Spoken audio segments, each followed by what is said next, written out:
The views and comments expressed on the following radio program by its hosts and their guests do not necessarily reflect the views of rmconair.com or its affiliates. Listener discretion is advised. You jump right into it. Golly. What's up, everybody? Just Sports with Sonny Wells. And the engineer didn't want to play my music, but that's okay. That's right. That means that he doesn't like it anymore and that I have to have some new music coming back in next week. And to my left, my good friend for over 30 years, Jerry Weber's in the house. And then way on the other side, we have Doc. Yes. Doc's in the house. Yes, yes. Now, first up, Serena lost. She looked like she lost her concentration the same way she did in the beginning of that match against the young lady that she finally beat later on. Yeah, she's been losing. Well, she did a reversal for this match. Her previous matches, the first set, she's haven't played well. Then from the second set on, she played fantastic and she ended up winning the match. But this one, the first set, she was on it. The second set, it seemed like it just all flowed away from her. And the young lady she was playing, her game is not a power game. And she wasn't playing Serena baseline to baseline, and she was slicing and dicing Serena, which is when Serena's on her game, that don't make any difference. But when Serena's not on her game, slicing and dicing, where this young lady was, a young lady who previously have never beat Serena, was a difficult match for her. And if you saw the match, you saw Serena from the second set on had horrible footwork, wasn't moving, tried to come in and play the net due to the fact the young lady was slicing and dicing her returns, and the little volleys that they was going through, it totally took Serena out of her game because she wasn't on her game. Yeah. So look, I watched some of it. I watched some of it downstairs, and I'm looking, and all of a sudden, there go Drake. What is he doing there? Let's roll that. It's official. Serena Williams has lost the U.S. Open semifinal with Drake on hand showing his support in the stands. The 33-year-old tennis star was defeated in her match against Italian tennis player Roberta Vinci, thereby losing her bid to become the fourth female player in history to hold all 4 Grand Slam singles titles in one calendar year. The Take Care rapper, who was rumored to be dating the tennis star, was intensely focused on the match and stood up a number of times to clap for his girl, sporting a furrowed brow as the competition drew to a close. Man. Well, having Drake at a match supporting you or any type of game seem to be bad. Yeah, he don't seem to have a good track record of showing up supporting people that whoever he's supporting, either team or individual, have success. So I don't know. I may have should ban Drake. She did. Sorry. I thought she did lose her focus for someone that she's beaten a number of times. And I didn't get to watch the whole thing, but I did see the clips, and it was just lack of concentration. Well, like I said, it seems she got the nerves set in from the second set on. She was had a lot of outward expression, trying to get herself motivated and to get into the match. But from the after the first set, the second set on, nerves I think just got into her. And due to the fact that the type of game that the young lady was playing, now granted, the young lady she beat, Rena, what's her name? She played the match of her life. She really, truly played the match of her life. She didn't make any mistakes. Her unforced error was very low, and that's another thing about Serena, which shows there was a lot of little spokes in this wheel of defeat for Serena, is the fact that she had a lot of unforced errors. Her serving game was pretty darn good. She had a lot of aces. I mean, she served up to 127. Her serve was up to 127. And this young lady, I think at best, she might have got 88, which just poses a problem for Serena because she's so used to power serves and returning. 127? I thought 121 was good. I saw it on the last one. She was in the third set. I think she served One time, 127. Ooh. Yeah, but Serena just had bad footwork. It was horrendous. Don't take anything away from the young lady that beat her, but Serena made a great contribution to it. She did not play well. And that's one thing I didn't hear the whole press conference that she would just own up and say, I didn't play well, and that young lady played a match of her life. She beat me, but she was very caught up into the moment of losing that possibility of a Grand Slam. And maybe the pressure was too much for her. What do you think? I think her play showed it. She plays much better than what she played, and to get to this point of of a Grand Slam, such as the U.S. Open, and to play like she played from the second set on. But granted, now she had played 26 matches, and level those 26 matches, she did not win with straight sets. She always lost a set. And that's a telling sign there. And I might have caught up with it this time. I don't know. I think the nerves, there's a number of things that made a contribution to the fact that she didn't win. Yeah. I can't say that, I mentioned that maybe the overall setting was too big for her, but I do know that, when that pressure comes on her, she steps up. Well, champions, the matches, due to the fact that it is the U.S. Open, I don't think she's been there before. Last time she lost a U.S. Open, I think it was 2010 or 11, and ever since then she's been there and she haven't won it. So it's old home for her to be in the U.S. Open. So I think the possibility of winning that slam, it kind of overtook her. I really believe that because no one had done it since Steffi Graf, and I really believe it took over her, and the young lady took advantage of it because the young lady played her game, not Serena's game.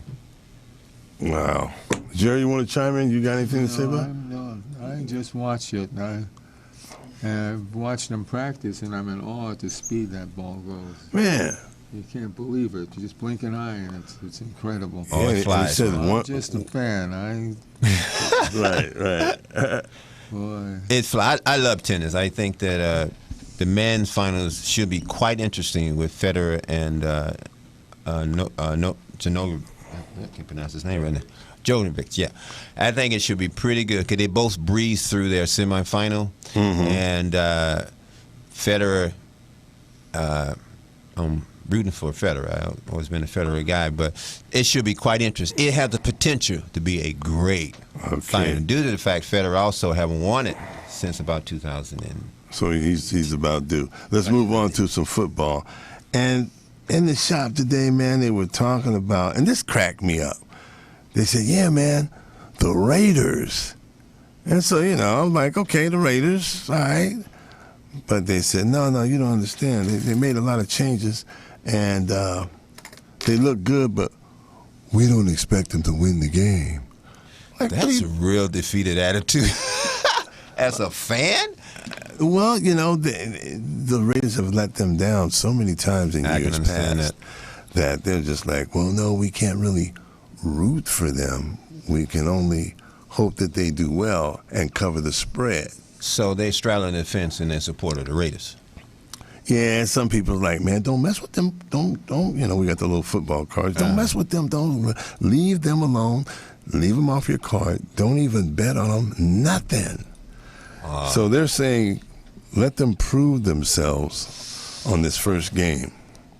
Well, is that your criteria for betting it on them? Yeah, I guess you go with it. But the Raiders may surprise some people.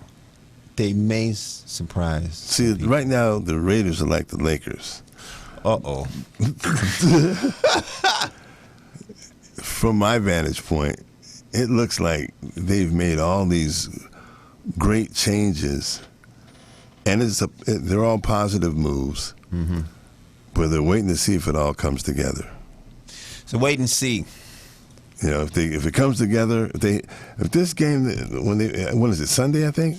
They play Sunday. Yeah. Yes. If they pull this off And they don't even have to win the game. All they got to do is do well and cover the spread. It's going to be Raider Mania. Well, Oh, yeah, man, they look good. Did you see such? And don't let them win the game. Oh, my God. I hope they win. I hope the Raiders do well. I really, truly do. Because I like the Raiders. I wish they was here, but they're not. I really don't think they're going to come here. It's going to be somebody else's. Now, if their team does well this year, hey, it might be the Inglewood Raiders. Who knows? Ooh, that don't even sound right. That don't even sound right. Inglewood Raiders. Oh, no. Hey, yeah. But, hey, before we go to break, we got my friend here, Mr. Weber, who has something for some kids that pretty much going to help them. Has helped a lot of kids last year. I think you said it was 300. Yeah. 300 were got scholarships and so forth. You want to tell us about it? Yeah, it's Terry Donahue.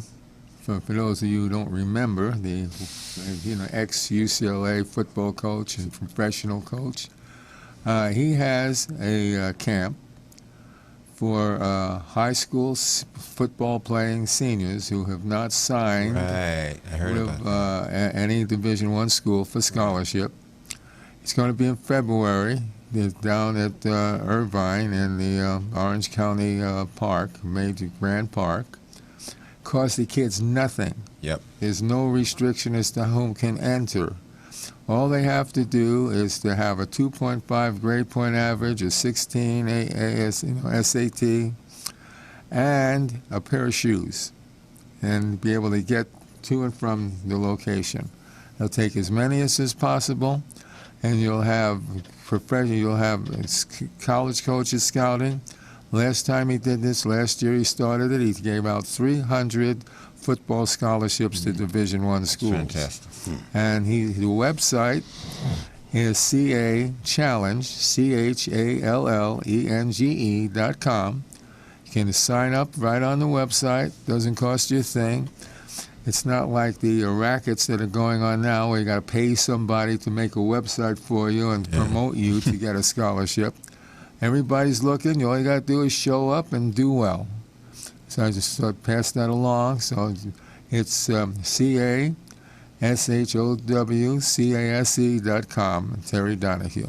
Yeah, it's a great thing. I know a couple of kids in the last couple of years, because he's had it for about 3 years since I heard about it, that very good athletes, but for whatever reason didn't get an offer from colleges. So these are basically the guys that kind of slipped through the cracks, maybe didn't get the type of playing time they deserved for whatever reason, and they're really decent athletes. They just need that second chance. Yeah, they need to be looked at. Yeah, need to be looked at, and it's a great thing, and because you can find some diamonds in the rough in these type of tryouts, but opportunities that are given to college football players. And is it all? It's just college football players that he's doing it for, and it's a lot of good players out there. They're either in bad systems or on lousy teams and can't get, don't have the opportunity to show their abilities and to get these type of tryouts. I would call it. It's a great thing. And I know a couple of kids did get scholarships out of there. They were pretty darn good, but just due to circumstances, doing their high school careers and playing football, that either they was hidden, the coaches and so forth didn't give them a chance to be recruited. And it's free. Yes. That's the best part. Okay, look, we'll be right back right after we pay a couple of bills here. Just Sports. Hey, are you tired of those same old energy drinks with bad taste? Make a switch to Pitbull Energy Drink with a guaranteed no aftertaste. Pitbull offers more energy with ginseng and vitamins B6 and B12. With a ginger ale lemon lime flavor, Pitbull meets the consumer's demand for better tasting and healthier energy products with a guaranteed no aftertaste. Make a switch to Pitbull Energy Drink. Pitbull offers more energy with ginseng and vitamins B6 and B12. With a ginger ale lemon lime flavor, Pitbull meets the consumer's demand for better tasting and healthier energy products. For more information on Pitbull energy drinks, bars, and mixes, visit their website at hiphopbev.com. That's hiphopbev.com. Online orders available at hiphopbev.com. What's your style? Curly? Straight? Wavy? Or maybe you like it natural? Introducing Secret Styling Hair Care Products by Smith Products Company, LLC. A complete line of hair moisturizers, shampoos, conditioners, and an assortment of other hair styling aids formulated for today's fashion-conscious consumer. Enhance your style. Get the secret. Okay, we're back. Just Sports with Sonny Wells, here with Jerry Weber and Doc. Only three of us here. Chris, the engineer, of course, is here. But we went through, at the top of the show, Serena Williams, then we did a little football, then we had Jerry do a little something. And so right now, I think we're going to open up the floor for whatever Chris wants to talk about, for whatever Jerry wants to talk about. And Doc will save you for last because you long-winded. So we're going to save you for last. So let's start with Chris. What you got, Chris? What do you guys think about the first game of the NFL season last night? Winning Cardinal plans. I didn't see it, to tell you the truth, so I have no comment. That's my take on that. Great, we've got highlights. Okay. And company coming out, and man, was it a celebration. Well, listen, in the pregame, Tom Brady was fired up, so you knew he was ready to play. Well, here's Brady here to Julian Edelman for 13 yards, and this would certainly be a theme on this night. Well, it started the game off early, and all they were doing was just nickel and diming and just taking what they were given. And here it started. This is the beginning of the Pittsburgh Steelers just simply not covering Gronk, and smart on Brady's part to make certain that they started rushing things as we see to make certain that they could get this play You off. can see him right here just saying, there's nobody on him. I got to go to him as soon as possible, and then Gronk breaks a tackle and takes care of the rest. You need more than one man, especially with the corner, to bring him down, no offense. Well, and you got to want those DBs to actually want to tackle Gronk, too. That might be able to help. Then you look at this little touch pass, just drops it in there to Danny Amendola. This is one that I think Tommy wants back. Completion, yes, but there's a lot more meat on that bone if the ball was a little bit inside. This one, typical Brady, Gronk, nice touch pass. What Pittsburgh's defense is a beast. We were talking about him earlier. Man, that guy, first thing I said was, is he on some roids? And, Chris said, no, man, his whole family's like that. Yeah, they are. Like, golly, he runs like a brother, spikes like a brother, He got some brother up in him somewhere. But he looked good. No, they played well. Yeah. Brady played well. I know he was going to come out on fire. And it's but the funny thing about it, the score was 28-21. Neither defense played well. Neither defense played well. Pittsburgh had over almost 500 yards in total offense. 350, and I think I have about 130 something from running the ball. So New England got some issues defensively that they got to solve if they want to defend that championship. And as usual, something went on. There was a problem with the headsets. The Pittsburgh, they got the New England broadcast in their headsets. Get out. During the game, yeah. And I think Tomlin, at the end of the game, he was quite upset about that. But yeah, that's crazy. They had an inability to call plays, and because New England radio broadcast was in their headset, radio television broadcast was in their headset. That's a big technical blunder. Well, they say New England's up to the old tricks again. But I think the NFL controls all that. They say it's not the first time New England have done it. Previously, when you go to New England, you have a problem with your headsets. I don't know. Brady gets off, okay, no 2-game suspension. And now he's out there, and there's still something wrong. I don't know. That was quite interesting until I found out that it's been happened before. So, like I said, Tomlin wasn't too thrilled due to the fact that they had to cut off their headset. Tebow got cut. Tebow is where he's at. SEC, go broadcast. He does a good job with it. Stay there. It's over. It's done. He is finished. If anybody offer him, I'm like, stop making this man a joke. It's done. He does not. Did we say that the last time? Did you guys say that the last time you were here? Huh? That Tebow was. Yeah. We're gonna play that back next week, and show exactly what the sentiments were for that young man. Tebow? It's done, man. He's not an NFL quarterback. Bottom line. He was a great college quarterback. I give him credit. I think he won 2 championships at Florida, but that's all she wrote. And even Kelly can make him a gimmick, which is all he is. To the NFL, it's a gimmick. It's done. All right, we're going to wrap it up a little early here. We want to go back to this deal for high school players.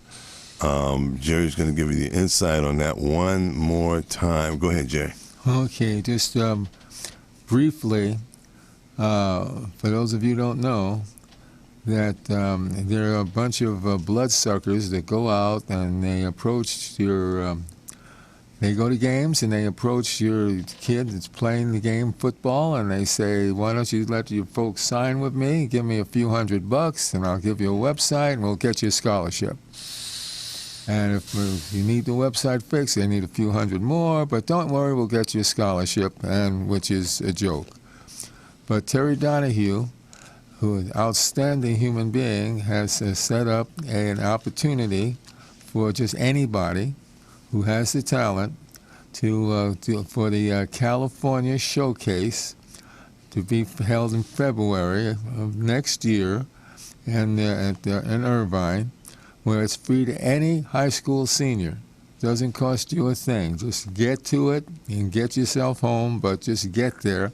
Have shoes you can wear, and that's it. If you got a decent grade point average of 2.5, which is not astronomical, and a good, SAT, or just passable SAT, and you haven't signed with anybody, you have a chance to get a free ride at a Division I football program. And all you have to do is go to the website, that's CA Showcase, HOWCASE.com, and sign up, and you get a chance. So pass that along. That's great. That's great. Something for the kids, something for the high school kids. For free, all you got to do is get down there and make it happen for yourself, and hopefully you'll get that scholarship. We got 5 minutes left here in the show, and of course, I want to talk about the Lakers. Only We're because gonna keep wringing that rag till it just can't. No more coming out. I'm gonna wring that rag, baby. I'm gonna wring that rag. I still don't see them rejuvenating themselves this year. I hope I'm wrong, but I just don't see it. You can compare. Well, you can't compare the Raiders and the Lakers. I tried to do that today in the shop, and they jumped all over me. Are you crazy? What are you talking about? Do you know what you're talking about? I'm like, well, it's for basketball, it's hurtful to see the team, and I think, Jerry, maybe you can attest to this, that at some point was the model for basketball for a number of years to, crash and burn like that. And, not even have any hope of coming back to do anything marginally great. Where do you think they're at, Jerry? You're around like I am in the basketball community. Where do you think they're at? Well, first of all, I think there's a little panic on the part of the ownership. Mm-hmm. Because he's given himself 2 years to do well, or else he's going to sell the club. That's what he says, but he's committed, and so he's got 2 years to do so, which means you don't do much building. If you gave yourself a few years to build and develop, fine. If you give yourself 2 years, you don't have a hell of a lot to. You got to bring bodies in that will work for a season, and then maybe new bodies next year. But forget about developing the youngsters. Get the seasoned players. So you can show something and, save your job, save your team. But I don't see where they have done that. They haven't invested in even though the bodies they may bring in may be old and a little tired, but they haven't invested in real high skill levels. They have some comers, and they have a mixture, which is kind of mediocre. And I'm on my show coming back. And it's kind of mediocre. And I figure they'll end up in the middle of the heap if they're lucky. That's about it. Well, yeah, thanks. Well, I don't know. I'd like to believe that, and I didn't take a look at the possibility that, 2 years, and you need more time to build, especially at that level. Yeah. And 2 years, then all of a sudden you sell it. It's like you're throwing away the dream and the wishes of the man that helped put it together. But hopefully Magic will buy him. And He then buys everything else. Yeah, he buys everything else. So if Magic buys the team, then we can definitely look for the whole demeanor of that to change. What's interesting is that we did a show with Jerry Buss at Pick Fair. Spent most of the day at Pick Fair. It was very interesting. And he said one thing which is fascinating. When he got the Lakers, he wasn't buying the Lakers. He was in real estate. He was buying the Forum. And the Lakers came along, and the Kings came along with it. He said he felt that would be a good rental. He was good rental. Thought it would be great income property, and the fact that he got some professional teams with it, well, that's something else. That's great. He was not a basketball fan. He was a football fan. He became a basketball fan, but he really wanted to own a professional football team. Wow. Well, hey, I just hope that they can be reasonably competitive. You said end up in the middle of the heap. I just don't know that sits well with me, because every other basketball entity that I've ever been involved with, once again, pattern themselves after their running style of play. And that's still going on today. They're not reinventing the wheel. They just need to learn how to run and where to run. And that's pretty much it. And if they can't teach them that, then that's crazy. Doc, what you got to say? You can only teach a thoroughbred how to properly run a race if he's a thoroughbred. The Lakers, you can only build a house, this foundation you guys keep talking about, if you got some plans, some blueprint. They don't have one. Until they decide to get one, they're going to keep going around and around in a circle and going no place. You'd be lucky if they land middle of the pack. Bottom line, they got some material to build, but you still need a blueprint. Without one, you can't build it correctly. Yeah, Smitty texted me talking about go Lakers. Obviously, he's watching the show. Yeah, you should have called in. Get a blueprint, this, Lakers. You make him do something. He'll be here next week. We can go over this. All right, thanks again for watching. This is Just Sports with Sonny Wells, Jerry Weber, and Doc Willis, and Chris the Engineer. We'll see you next week. Bye. What's your style? Curly? Straight? Wavy? Or maybe you like it natural? Introducing Secret Styling Hair Care Products by Smith Products Company, LLC. A complete line of hair moisturizers, shampoos, conditioners, and an assortment of other hair styling aids formulated for today's fashion-conscious consumer. Enhance your style. Get the secret.